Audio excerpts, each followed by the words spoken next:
nama saya Eva Rika Sinaga dari kelas 12 IPS 3 SMA Swasta Asisi Siantar. Nah, di sini saya ingin mewawancarai pedagang, yaitu salah satu penjual monja. Sebelumnya saya ingin mau bicara sama ibu. Dengan ibu siapa?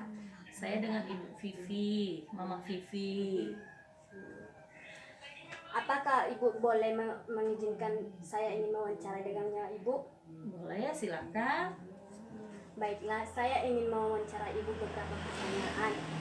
Yang pertama, apa aja yang ibu jualkan? Yang saya jual ini ada baju-baju, ada baju baru, baju muslim, ada dress, ada kebaya, ada daster, ada juga baju-baju monja. Ini baju monja, ada celana monja.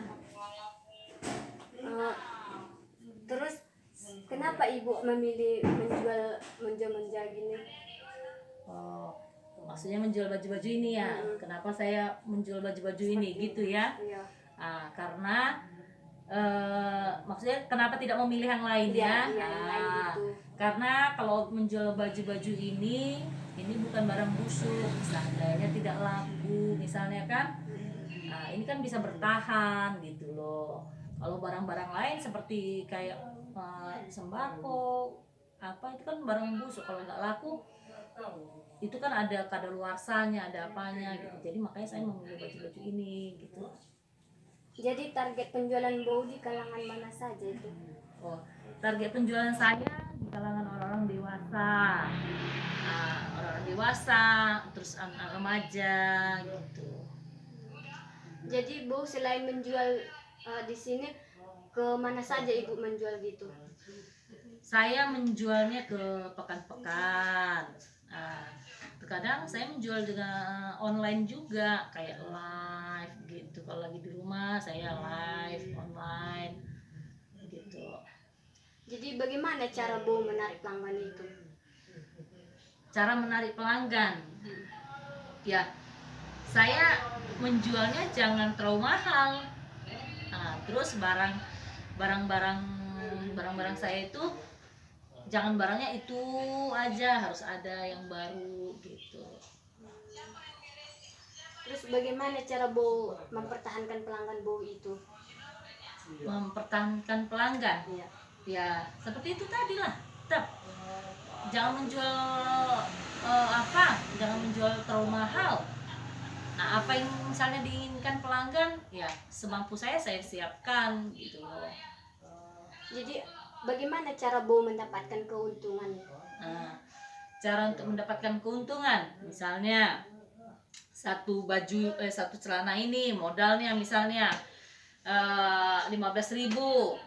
Nah, saya menjualnya paling murah 20.000. Tergantung juga, kalau kayak monja begini kan, saya lihat kalau yang barangnya bagus, misalnya modalnya itu 15.000, bisa saya jual 30.000, 35.000 gitu. Jadi Bu apa pernah mengalami kerugian? Mengalami kerugian pernah.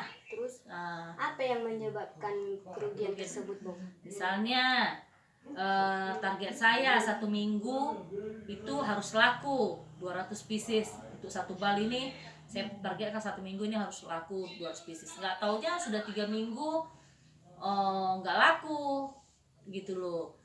200 pieces itu kan saya udah mengalami kerugian, karena uangnya kan diam di dalam ini gitu, uangnya nggak bisa berputar gitu loh.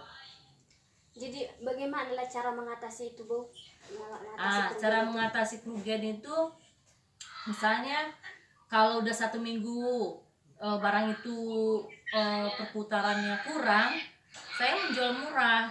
Misalnya kalau modalnya tadi 15.000, modalnya 15.000, saya 10.000 misalnya modalnya, saya jual 15.000 paling apa, ini saya jual 12.000. 12.000 yang penting modal saya balik lah dulu gitu. Jadi berapa lah penghasilan memboru gitu selama menjual kayak gini, yang Bu dapat gitu? Kalau penghasilan itu nggak tentu ya, paling sedikit satu minggu, paling sedikit 200-300, paling sedikit gitu satu minggu. Jadi tujuan Bow menjual ini buat apa gitu? Ya untuk memenuhi kebutuhan hidup anak-anak. Terus Bow buka usahanya semenjak tahun berapa?